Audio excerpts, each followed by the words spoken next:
Hi.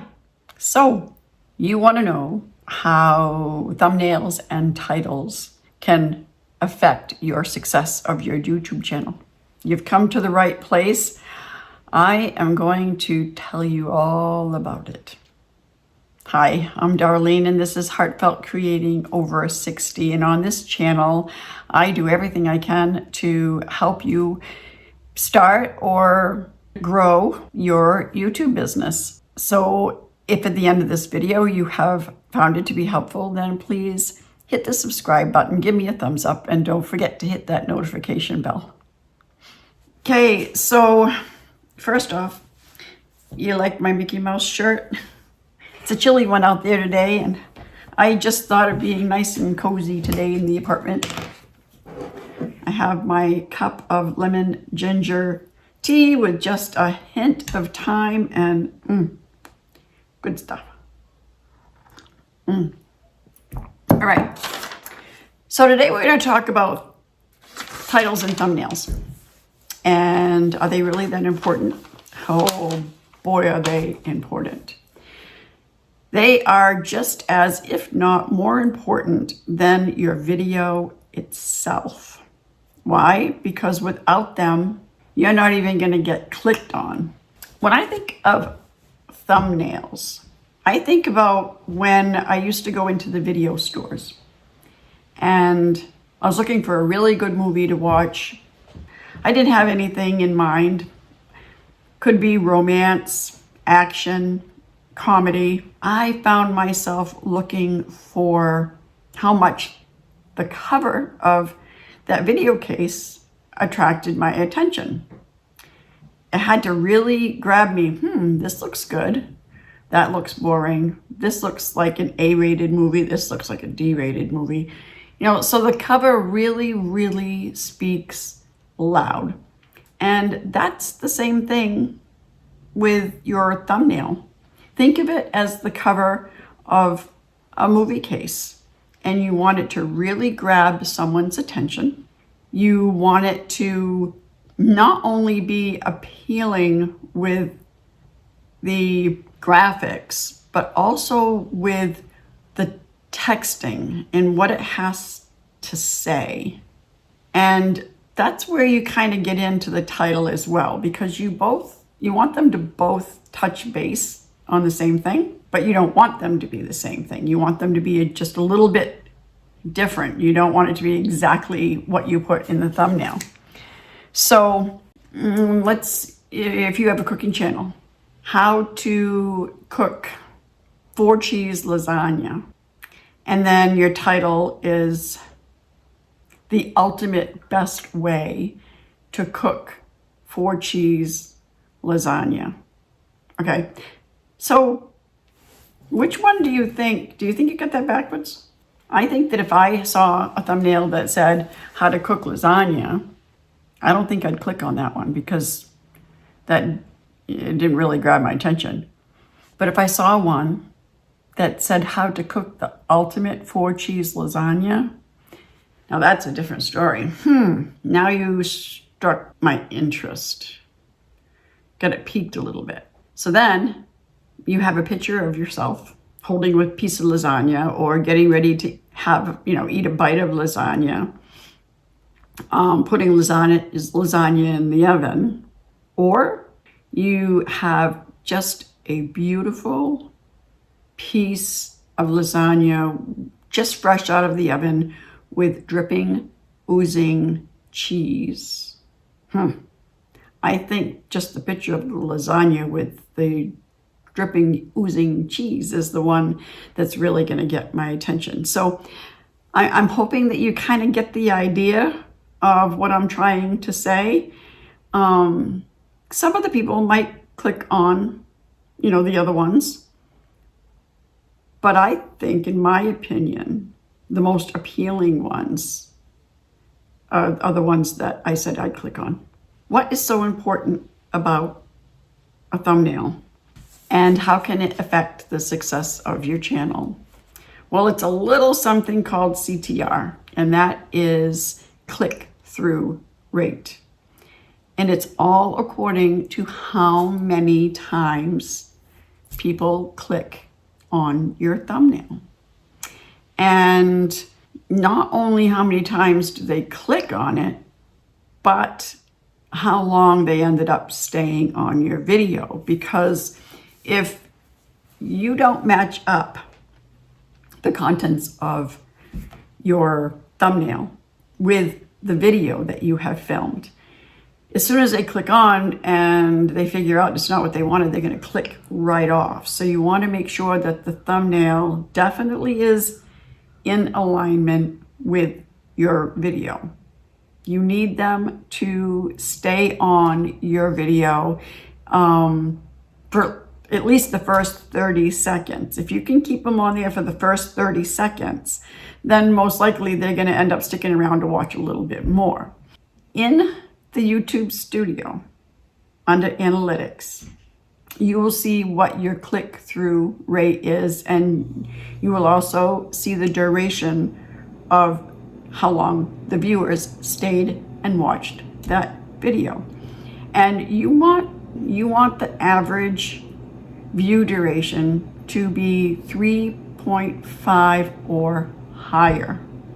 Okay, 3.5 is great. Higher is phenomenal, but you don't want it lower than 3.5. If it is, then you need to work on it a little bit more to bring that up.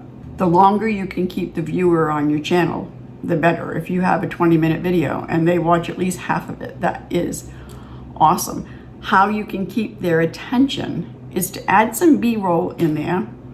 You know, little extra pictures or memes or things like that that are thrown in between your video to kind of break it up a little bit for them so that they don't quite get so bored.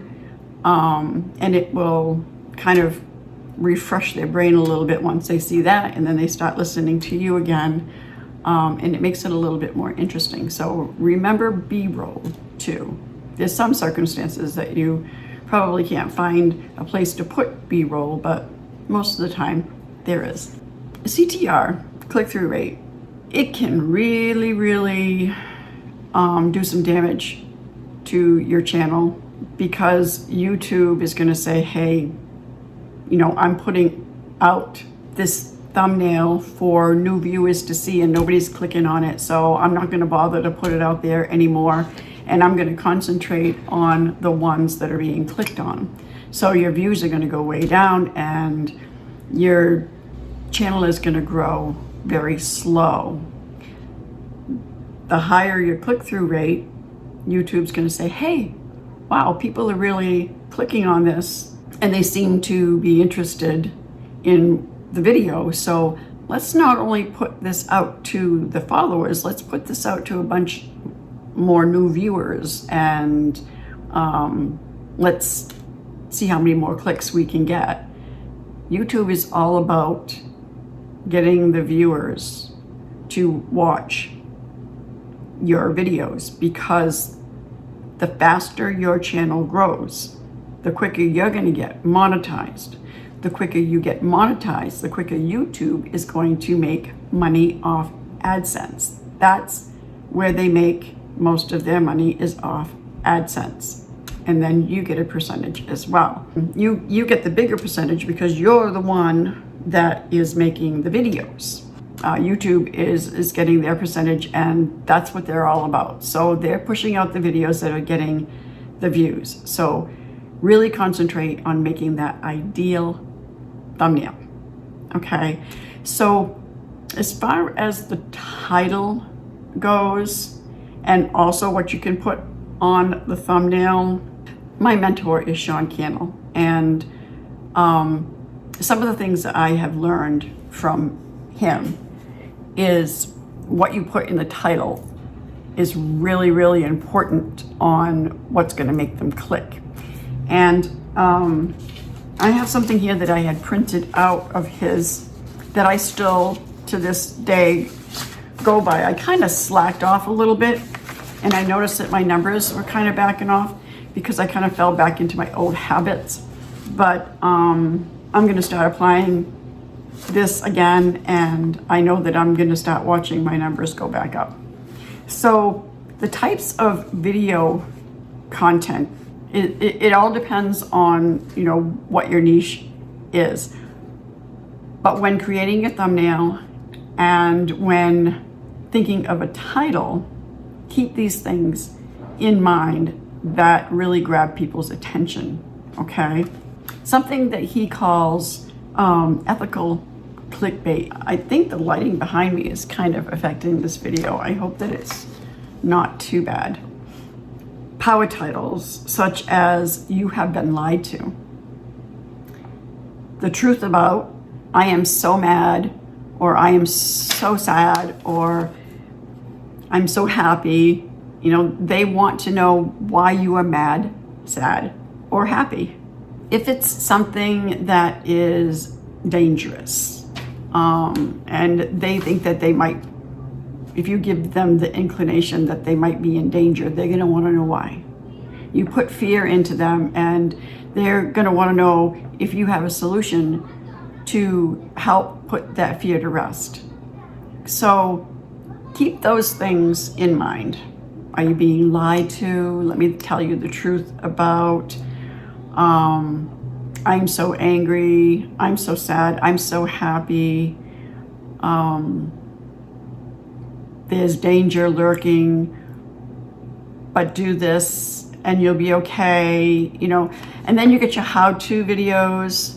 There's so many different things to consider out there. I would go ahead and I would advise that you would go over to Think Media podcast and listen to some of Sean Cannell's videos when it comes to thumbnail and title strategy, because he has been doing this for over a decade and he is phenomenal.